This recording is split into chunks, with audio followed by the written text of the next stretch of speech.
Latgales nacionālā bagātība ir tās muzeji. Šeit to mūsu vēsturi var ik viens ieraudzīt pats savām acīm.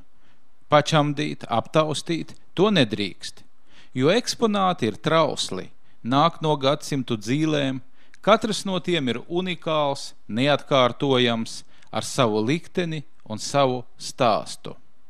Protams, mūs interesē vēsture, jo tas ir aizraujošs, fascinējošs ceļojums pagātnē.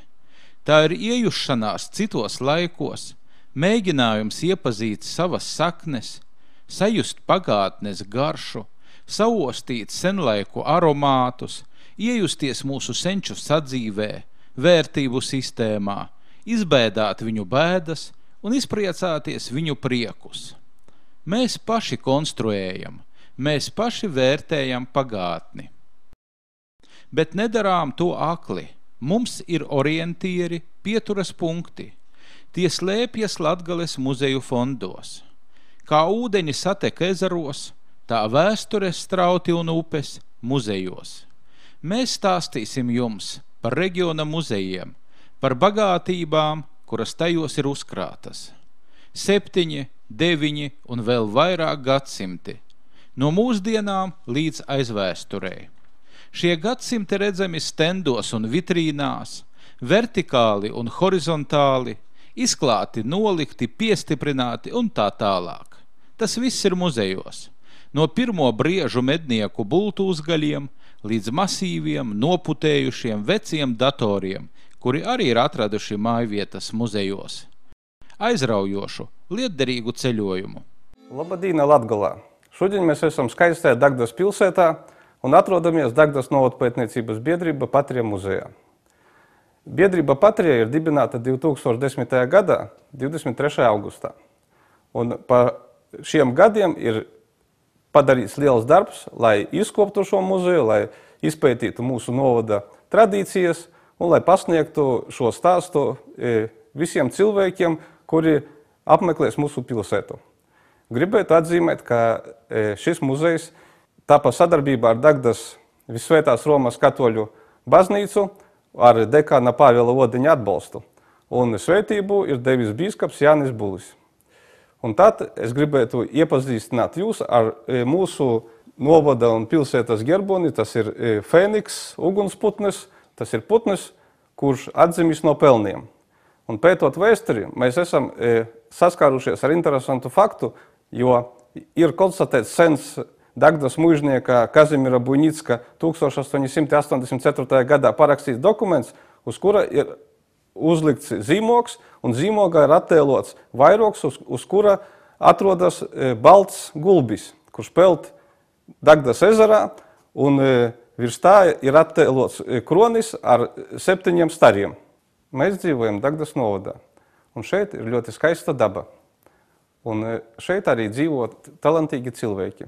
Un vietējais mākslinieks Jānis Bartkevičs ir dāvinājis biedrībai Patrija šo gleznu, kurā ir attēlots dabas skats uz Dagdas pilsētu. Un mākslinieks priekšplānā ir parādījis tos senos laukus, kad zelta rudenī vietējie zemnieki novāca labību. Un tālāk tas vēsturiskais ceļš ved uz pilsētu, kuras centrā atrodas vissenākā celtne, tā ir Dagdas Visvētās Romas katoļu baznīca. Patrija no latīņu valodas nozīmē tēvija, un biedrība nodarbojas ar novada vēstures pētīšanu. Dagdā pirmā baznīca bija uzcelta no koka, un jau 1741. gadā virs Dagdas pacēlās mūra baznīca, kura bija celta baroko stilā. Dagdas novadpētniecības biedrība Patrija, pētot baznīcas vēsturi, ir saskarusies ar interesantu faktu, tas, ka baznīcas apkaimē mēs esam konstatējuši 3 akmeņus ar iegravētiem gadskaitļiem.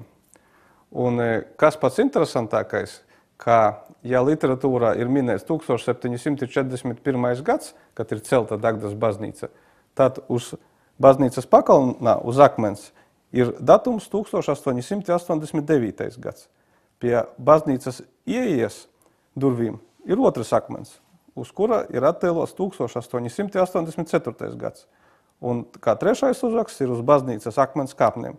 1877. gads. Un tādējādi mums arī radās tāds jautājums, kāpēc literatūrā ir minēti, teiksim, viens gadskaitlis, un uz šiem, kā sakās, cilvēku darinātiem akmeņiem ar iegravētiem gadskaitļiem ir pavisam citi datumi. 20. gadsimta 60. un 70. gados Dagdas baznīcas prāvests bija Jēzups Kalnišs, garīdznieks un administrators, kurš daudz darīja kristietības labā padomju oficiālā ateisma gados. Dažreiz publikācijās neprecīzi norāda, ka Jēzups Kalnišs ir apglabāts Dagdas kapos. Pareizi ir apglabāts Dagdas baznīcas dārzā. Kāds teiks, ka tas ir sīkums, maza neprecizitāte. Kāds teiks, ka ceļš uz pilnību ir mūžam garš, ka ir vēl tik daudz lietu, kuras vajag precizēt un izpētīt. Senos laikos cilvēki grūti strādāja, un pēc darba viņi pārnāca mājās, un viņu šeit arī gaidīja bērni, kuri, kā sakās, bija guldīti šādā koka šūpulītī, un viņiem vecāki lasīja pasakas. Un biedrība Patrija, pētot vēsturi, tika dāvināta grāmata Pasaka par sarkangalvīti, kura bija latgaliešu valodā un 1921. gadā rakstīta, un to sastādīja baznīcas kungs Pēteris Strots un pierakstīja robežsargs Aleksandrs Lavrinovičs. Un šī grāmata ir rakstīta ar mīlestību, un šeit ir dažādi arī krāsaini zīmējumi, kā mēs redzam, ka šeit ir mednieks ar tauri un diviem sunīšiem iet medībās, ja, un vēlu vakarā, tad arī vecāki mamma lasīja bērniem šo pasaku, un bērni, kā sakās, vai nu šūpulītī gulēja, kurš maziņš, vai nu arī jau lielākie, teiksim, uz krasnas augšas klausījās. Kā visas pasakas, arī šī beidzas laimīgi. Un sarkangalvīte ir liela i prātīga meita, nadot vairs lobroitu, un ir viens breids godā, kad viņas sirds īsamirst senokā spūžumā, un tai līkās, ka pasaulī ir tikai onkuļi un tantis Ziemassvētku vakarā. Gribu pastāstīt skatītājiem tādu senu noslēpumu stāstu par to, kā tad senos laikos glabāja bagātību. Tātad pilsētās varbūt bija bankas, bet laukos, kad cilvēki, kā sakās, skaitīja katru kapeiku, jā, tad vajadzēja arī domāt, kur tad to naudiņu glabāt.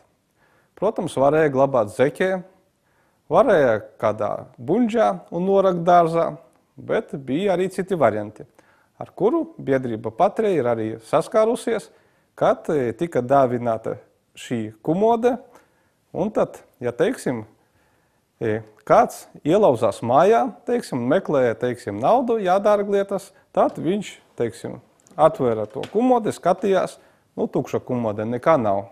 Tad, protams, ir jāiet citur. Bet izrādās, ka īpašnieks bija gana viltīgs, un izrādās, ka vajadzēja šo kumodes atvilkni vilkt laukā, un šeit otrajā pusē izrādās no maijas auduma bija izveidota kabata, kurā arī vesels žūksnis naudiņas. Ja? Un tādējādi arī, kā sakās, gan saimnieks bagāts palika, gan arī tas sliktais cilvēks, kā sakās, tika piemānīts. Mūsu ekspozīcijā ir sena lampa, kur ir darbināma ar petroleju. Kādreiz visas mājas bija būvētas no koka, un jumti bija sekti ar salmiem vai ar jumta skaidām. Un tā tad bija ļoti iespējama ugunsnelaime, un kā tad senos laikos par to cilvēki domāja, kā ar to cīnīties.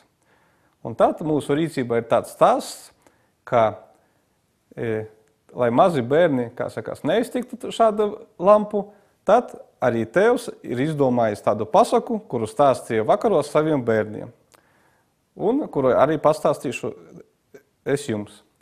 Tātad tēvs vakarā atnākot uz mājām, kā sakās, paņēma, iededzināja sērkociņu, bet tā kā griezti ir augsti, tad arī šai lampai ir kā Aladīna lampai, tāds burju lampa bija, un tāds viņai arī ir noslēpums.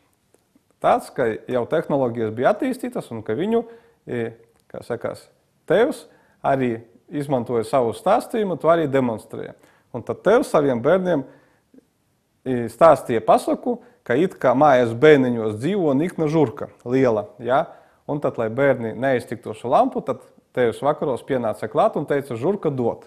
Un žurka tad šo lampu deva uz leju, tevs iededzināja sērkociņu un aizdedzināja un saka, žurka velc.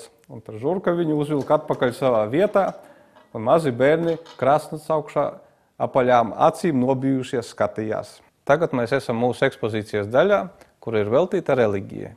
Un šeit ir apskatāmi dažādi interesanti priekšmeti, kuri stāsta par reliģijas vēsturi, jo Dagdas novadā bija cilvēki ar daudzām ticībām, ja, un kā katoļu, vecticībnieku, pareizticīgo, arī ebrejiem bija savas sinagogas, un visi tautību cilvēki, visi ticīgie dzīvoja draudzīgi, jo, kā sakās, bija kopīgs darbs, gan gāja palīgā kaimiņiem rudens, gan pavasara talkās, un pēc tam arī kopīgi lustēja zaļumballēs, tā saucamājas vičirinkās.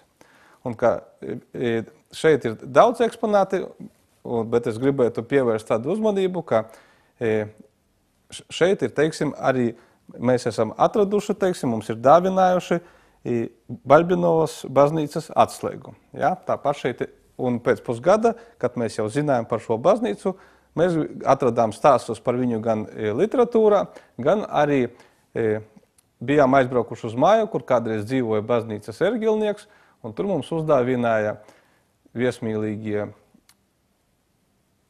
cilvēki baznīcas nošu grāmatu, un tāpat mēs arī pēc pusgada atradām arī šīs baznīcas fotografiju. Bet tās baznīcas jau nav, jo padomju gados viņa bija nojaukta.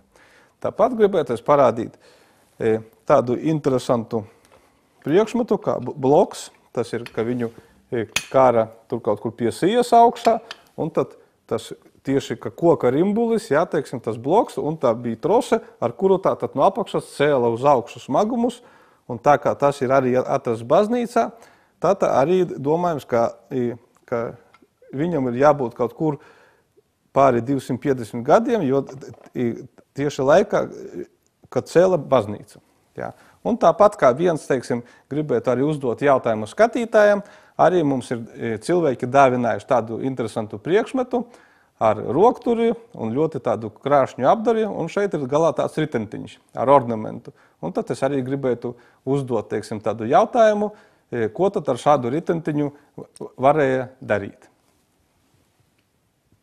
Nu, un arī šeit ir apskatāmi ļoti daudzi krucifiski, jo viņi bija katrā mājā, un cilvēki bija dievticīgi, un tieši krustam, svētbildei, jebkurā ticībā mājā ir ierādīta vienmēr goda vieta. Jā, un vienmēr arī, kad ģimene sēdās pie galda, vienmēr pirms ēšanas noskaitīja tevreizi. Šī statuja nāk no Dagdas baznīcas. No sākuma mēs domājam, ka viņa ir no gipša, bet izrādās, ka tomēr viņa ir gatavota no koka. Tātad to ir darinājis talantīgs koka meistars, galdnieks vai, teiksim, augstākā, teiksim, kādā pakāpē bija. Un, nu, liekas, kas gan tur būtu tāds. Bet vēsturnieka acīm raugoties, izrādās, ka šī statuja glabā sevī noslēpumu. Kas tas ir? Ar to es arī gribu iepazīstināt jūs. Šai statujai otrajā pusē ir iedobums, un šeit ir divās krievu un poļu valodās 1933. gadā autors Piotr Mihņevičs ir rakstījis, ka viņš dāvina šo statuju Dagdas baznīcai un ka viņa lēmums ir nepārsūdzams. Un arī pieminēti ir svētie eņģeļi, un tā arī šis raksts ir nonācis līdz mūsdienām. Mūsu muzejā katram priekšmetam ir savs stāsts. Un cilvēki varbūt reizēm pat neiedomājas, ka pie viņiem mājās atrodas kāds ļoti unikāls priekšmets, kura vieta tiešām būtu ļoti noderīga muzejā. Jo tieši šis priekšmets arī stāstītu par mūsu vectēvu, vecmammu dzīves gaitām, par to, ar ko cilvēki senos laikos nodarbojās. Un gribētu jūs iepazīstināt ar vienu no vēsturiski vērtīgākajiem priekšmetiem, kurš atrodas šeit. Tas ir sena laiva. Laiva, kuru šeit pie mūsu Dagdas novadā sauca par Dubicu, bet viņa ir vienkocis, un mēs visi senāk filmā skatījāmies, kā indiāņi brauc pa Amazoni, teiksim, makškerēt zivis un spalvamatos. Un, kā es teicu, šim vienkocim ir arī savs stāsts, un to mums ir dāvinājusi Vilhelmīna Stepiņa no Aulējas pagasta, no Anču sāģas, un kad mēs braucām tur garām caur viņu sāģu, tad viņa pieaicināja un teica, ka dzirdējusi, ka veidojam novada muzeju, un teica, varbūt jums laivu vajag. Nu, mēs iedomājās, kā tad tā laiva, es saku, kur tad tā laiva ezerā būtu, un kā tad viņu tur vesti, ja, kā sakās. Bet izrādās, ka šī laiva, viņa ir izgatavota no viena vesela koka stumbra, izcirsta ar cirtni senos laikos, un šai laivai ir pāri 100 gadu, un ar šo laivu Vilhelmīnas Stepiņas vectēvs braucis, un viņi izmantoja ne tikai zivju makškerēšanā, bet arī, lai plūdu gadījumos pārbrauktu, teiksim, uz otru pusi pļavai pēc siena. Kā tad senos laikos cilvēki atpūtās? Jo bija taču kāzas, bija taču dažādas jubilejas, bija arī banketi un arī kaut kādas nerātnas darbības mežos. Un gribētu pateikt, ka jau senos laikos vienmēr bija valsts monopols uz degvīnu, uz alkohola ražošanu, un te mēs redzam arī tādu senu 1933. gadā ražotu valsts spirtu, un 95% un puslitra maksāja 3 lati un 90 centīmas. Un, lai cilvēkiem būtu, kā sakās, gan jautrs prāts, gan arī zinātu, kā iekasētā naudiņa aiziet derīgiem darbiem, tad šeit arī bija varēja lasīt, ka ieskaitot kultūras, ceļu un invalīdu fondu nodokļus.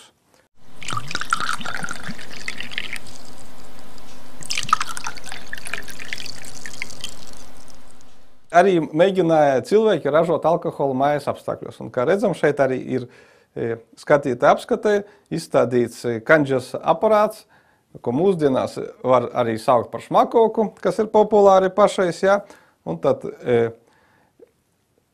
tieši tā produkts, tas, kā sakās, noteikta kvalitāte, stipruma, cilvēki tecināja mājas apstākļos vai mežā, tā, lai neviens nezinātu, jo par to senos laikos bija baraks sots un varēja arī ieslodzīt arī cietumā. Un ko gudrās grāmatās raksta par šmakovku? Lūk, latgaliešu valodā ir pašu un citu izdomāti vārdi kanģas apzīmēšanai. Mieža dzira, dzimteņa, pošteceits, bimbers, kryumu rūzja, saimons, prīcis bubuļs, čimirges, Latgales dienvidos gonceite, gonka, Latgales vidienē džindža, dziņģa. Ka kanģu Latgalē sāka dzīt tikai 2. pasaules kara gados. Līdz tam zemnieki deva priekšroku mājās gatavotam alum. Un tieši alu pārdošanai domātu, visbiežāk nekvalitatīvu, jau pirms 100 gadiem sauca par šmakovku, kā pretstatu oficiālajos veikalos nopērkamajam alkoholam jeb monopoļkai. Dagdas mūzikas pasaule. Jau senos laikos cilvēki vienmēr prāta labi strādāt un prāta arī labi atpūsties. Un priekš tam vienmēr katrā lauku ciemā bija savs muzikants. Un muzikanta tradīcijas arī tika nodotas paudžu paudzēs, un muzikants vienmēr bija ļoti laipni gaidīts jebkurā vietā. Un tāpat arī mūsu Dagdā bija pažarnieki. Pažarnieki, kā mēs zinām, ir braša komanda, skaistās uniformās ar spožām pogām, un vienmēr viņi zaļumballēs ieņēma vadošo lomu, kā arī piedalījās dažādās parādēs. Un Dagdā pažarniekiem bija arī savs orķestris. Un tad viņi iegādājās spožus instrumentus un spēlē dažādās zaļumballēs. Kā šeit, Dagdas centrā, tā arī Dagdas parkā. Un cilvēkiem vienmēr bija priecīgs un vienmēr, kā sakās, muzikanti bija ļoti lielā cieņā. Man rokās ir harmonikas, un kā izrādās, ja papēta to mūzikas instrumentu, tad arī šeit ir savi veida knifi. Un izrādās, ka šīs harmonikas nevar spēlēt kurš katrs, jo ir tās, kuras velkot ir vienāda skaņa uz vienu un otru pusi, bet šīm izrādās ir uz vienu pusi viena skaņa, bet atpakaļ ir pavisam cita. Un tādēļ tas muzikants, kā sakās, nevienmēr varēja spēlēt to instrumentu. Un šeit ir arī izstādītas cimbalas, kuras mums ir dāvinātas no Robežnieku pagasta, arī tuba pūšamie instrumenti un arī no Dagdas mūzikas skolas arī dāvināti bungas, akordeons un arī sena vīole. Dagda nav tikai Hilzena un Buņicka laiki. Vēstures avotos Dagda jau 17. gadsimtā minēta kā amatnieku un tirzniecības centrs. Īstenībā Dagdas vēsture mērāmā daudzus gadu simtus atpakaļ, jau no akmens laikiem, jo šeit ir ezers un ezera piekrastē vienmēr ir dzīvojuši cilvēki, kuri pelnīja savu maizīti gan apstrādājot zemi, gan ķerot zivis, gan arī palīdzot viens otram. Un šeit mēs atrodamies pie stenda, kur ir redzami arī akmens un bronzas laikmeta atradumi mūsu novadā. Un, kā mēs redzam, šeit ir arī akmens cirvi, kurus izgatavoja cilvēki, jo dzels vēl nebija pazīstams un bronza bija dārga, un tāpēc arī apslīpējot akmeņus tika iegūti dažādi instrumenti, ar kuriem apstrādāja zemi, koku, un tos arī lielā daudzumā var arī atrast mūsu Latgalē, ja, un tāpat ir dažādi atrasti mūsu novadā rotas lietas, kuras arī šeit ir izvietotas, arī dažādu veidu nauda, un tāpat arī šeit ir izvietotas, kā redzam, kalēju kaltas naglas, ar kurām ir celta Dagdas baznīca. Un tāpat šeit ir arī vairāk nekā 100 gadu izgatavoti instrumenti, kā nazis, kurus dāvināja Andrupenes novadpētnieks Edmunds Tukišs. Cilvēkiem dažādos gadsimtos patika rotas lietas. Un kā mēs arī redzam šeit, arī mūsu Latgales dzimtajā Dagdas novadā ir atrasti arī dažādas rotas lietas, dažādas naudas zīmes, un kā mēs redzam šeit ir gredzeni, arī saktas, arī medaļoni. Latgalē, laikam, nav tāda novadpētniecības muzeja, kur nebūtu izstādīta Latgales keramika. Un arī mūsu Dagdas muzejā ir šāda izstāde ar Latgales māla podiem, ar keramiku, kur ir jaušami dažādi virzieni, pielietojuma veidi, dažādas krāsas. Un tā kā Dagdas novadpētniecības muzejā ir vairāki tūkstoši jau dažādu eksponātu, un mums jau šeit nav maz telpas, lai varētu visu izstādīt, tad mēs arī ceram uz valsts un sabiedrības atbalstu, lai mēs varētu šo muzeju pilnveidot, attīstīt un lai tas būtu pieejams plašai sabiedrībai.